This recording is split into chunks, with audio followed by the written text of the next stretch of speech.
In other news, Israel is still putting all of its efforts into a speedy vaccination campaign, offering free vaccinations in every city for anyone over the age of 16. And this is even including all foreign nationals of eligible age, with the goal being to vaccinate every adult in Israel by the end of March. But despite this accessibility, the campaign is in danger, with a recently sharp fall in participation. At the start of the campaign, between 100,000 and 120,000 people were getting vaccinated every day, whereas now centers are barely reaching half of these figures.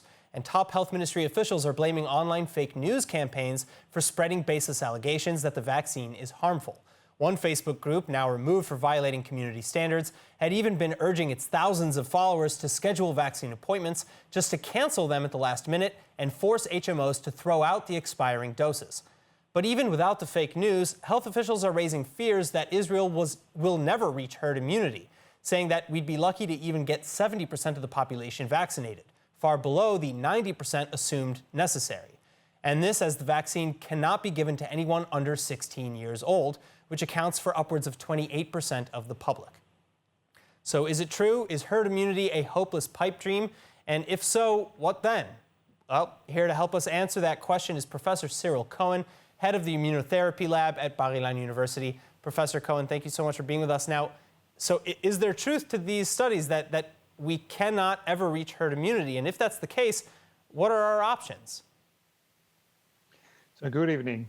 I would like to say first that herd immunity is not a black and white notion, meaning that I would say the notion of herd immunity means that the disease starts to shrink, okay? This is a point where we have enough people that have been either vaccinated or that were exposed and got better after the disease. The virus cannot spread anymore. Therefore, I would say like that. Vaccination is very important to lower, I would say, the symptoms and the disease in the population. The other way I would say that we'll get to what we call herd immunity is by having people that are not vaccinated exposed to the virus. So now it's much more, I would say, simple if we're talking about young people that are not really affected the same way as older people, because I have to remind to you that around 90% of the 70-year-old and above that are really, I would say, vaccinated today in Israel. So we are hoping that this will help them to get better. And in the meantime, the virus will circulate in the population. All right, well, so I think most people would agree that the virus circulating and gaining a natural immunity is probably the worst option, as opposed to just getting vaccinated and avoiding any sort of infection. So if that's the case, to get to that point, because as you said, it's not a black and white, but to get to the point where the infection rate is dropping markedly, is 70%, which is everyone over 16 in Israel, is 70% of the population getting inoculated enough?